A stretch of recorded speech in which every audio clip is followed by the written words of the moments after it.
EA's quarterly earnings call was yesterday, and every time with these in the industry, something is said about upcoming projects to instill confidence with investors. EA's was no different, where we learned a bit more about some official statements regarding the next Battlefield installment, reveals, release timings, and more.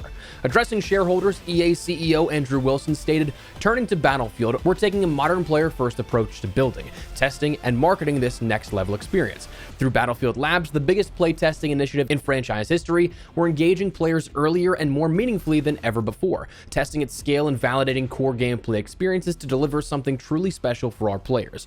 Through our play sessions with a core group of Battlefield players across Europe and North America, we've completed thousands of hours of gameplay, and the response has far exceeded expectations. Over 600,000 players have signed up for Labs to date, alongside an amazing 350 million views of the Battlefield content since our announcement. Based on this incredible global demand, we're expanding Labs by inviting more players across Europe and North America, and will begin to include Asia. This marks a key milestone, as therefore a full worldwide launch backed by the largest Battlefield team in history and grounded in community collaboration. We remain firmly on track for a fiscal year 26 release, with a major global reveal later this summer." So let's take this chronologically. A reveal is summer at some point. A major global reveal later this summer, directly from Wilson's quote addressing shareholders. As the job of any YouTuber to read way too far into a specific set of words, summer's classified from June 20th to September 22nd in the Northern Hemisphere, where both EA and DICE are located. So perhaps earliest is next month sometime. Just a few weeks away, which is pretty cool. Will we start to see some promotion and marketing leading up until that point? I wouldn't be surprised, but I'm not expecting to see any sort of lens flare revealing the name Battlefield 6 or whatever we end up thinking it may be called until then. As for what will be revealed first and in this initial reveal, we don't know. Setting and cinematics for a trailer, since we are getting a story and campaign as reported this time around. Gameplay that throws us directly into the multiplayer experience with elements that players can expect to interact with. I mean, yeah, we've seen leaks come out of Labs, but nothing official on the Battlefield YouTube channel or anything like that. Your guess is as good as any. But we also will likely see confirmed with that reveal a release date, something that right now we only know about the launch window they're aiming for. That launch window is currently fiscal year 2026. So for those who aren't super familiar with how fiscal years work, initially this can get a little confusing. Fiscal years do not necessarily follow calendar year parameters like January 1st to December 31st, though they can. EA's fiscal year ends on March 31st of each year. So April 1st starts that new year instead of January 1st being the thing that dictates a new year on the calendar. EA's fiscal year 2024 ended last March 31st. Fiscal year 2025 ended this March 31st. And of course, well, fiscal year 2026 will end March 31st of next year. So when Andrew Wilson mentions the game remains firmly on track for fiscal year 26 release, that means that it could launch at any time up until March 31st. March 31st being that last possible day for the game to launch, if they are committed to that window again, which even at its latest possible date, still does now put it out of the realms of impact from GTA 6's launch, that coming May 26th, which I think any and everyone in the industry was concerned about for their games launching this year. That potential Goliath here of having to go up against GTA 6. So the big question comes down to when and if that's when the game's actually ready. I think we're all thinking it when it comes to another Battlefield launch. Do not rush a game just because it's something that now is out of harm's way from that Goliath competition. I think if we're following patterns of the past, that EA's now definitively targeting a fall launch here for this year, in line with prior games and most publishers' interest in capitalizing on that Q4 spending rates. But if it's not ready for that point, holding it until calendar Q1 of 2026 would not be a bad move. With now what I believe is the longest time between any game launch in the franchise's history, I don't think a few more months to make a game's launch go smoothly is going to kill any die-hard Battlefield fan or anybody that's even remotely looking forward to this game. I do think this game has the potential to do a lot of good for Battlefield as a whole, the FPS genre as a whole, but if fumbled, could do insurmountable damage as well. A first impression is a lasting impression, and a fumbled launch is one of the hardest things to come back from in game dev. And that also leads me into the importance of hands-on impressions. With a reveal this summer, trailer, gameplay reveals, whatever it may be, it'll be nice to kind of find out the release dates in particular, find out a bit of some official specifics of the gameplay itself. But especially with the last few launches of Battlefield titles, skepticism is, of course, warranted, and I personally think should be welcomed. It's not my place to tell you what to do with your hard-earned cash, but personally, I don't like to pre-order anything until I get my hands-on impression with it. That's why I think alphas and beta tests are so important to me.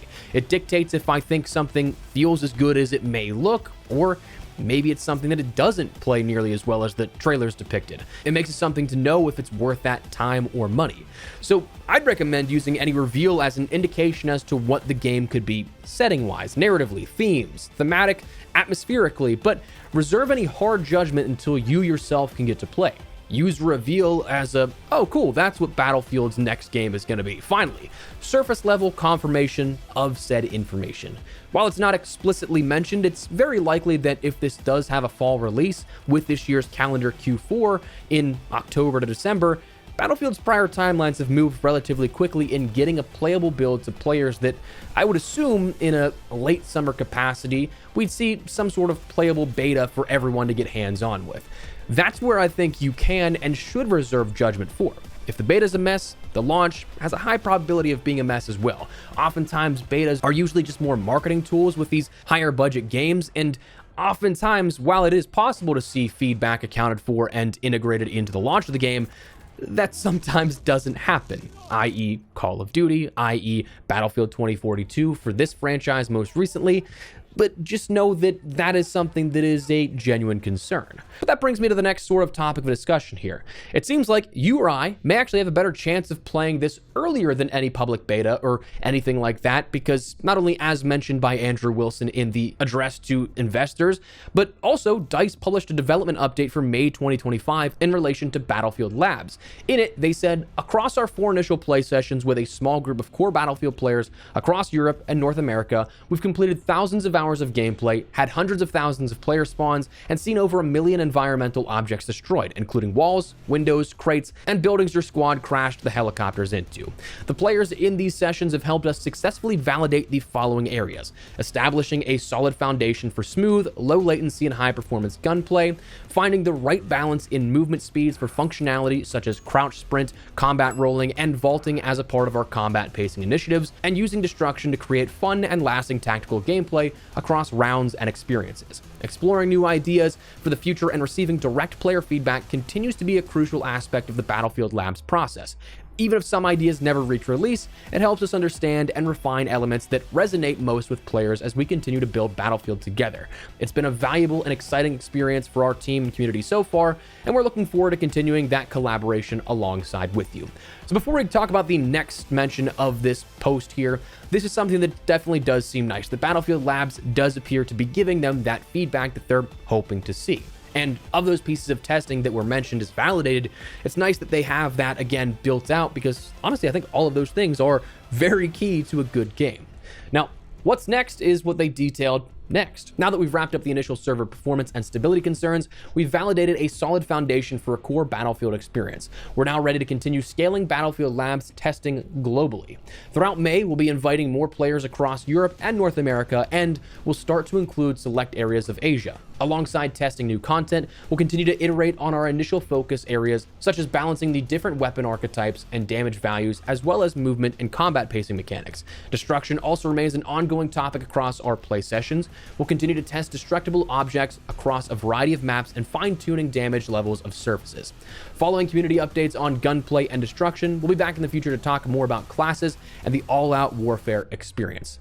So, talking a bit more about the gameplay itself, associated with this blog post was new concept art here with this, which is the map of Capstone that was recently leaked, set in the mountains of the Tajikistan region. And it seems like, again, scaling more so for more focus on classes, the all-out warfare experience here with this, we're going to start to see more and more emphasis on different areas and elements of the gameplay experience. Now, having these sort of bubbles that are independent, but if you put them all together, is probably a decent look at what the overall gameplay experience will look like. But the key thing here being the fact that they are scaling that and inviting a lot more players, it seems like. So while you or I may not have gotten an invite just yet, it is something that is definitely nice to see will be expanded and allowing more players to actually test this out. But anyways, that is the updates with Battlefield and what we've learned so far out of the earnings call yesterday, and a little bit of the future to look forward to as well. So just wanted to fill you guys in and keep you in the loop with all this kind of stuff. Been having a lot of fun talking various other games. Battlefield is obviously one that I'm very much so looking forward to seeing revealed. Fingers crossed it's as good as we all hope, and it's something we can all grind out together, but let me know your thoughts down below. Drop your thoughts, drop a like if you guys enjoyed the video, and make sure to subscribe for more Battlefield and other FPS content. I'd love to have you in the community. But for now, thanks so much for watching, take care, and peace.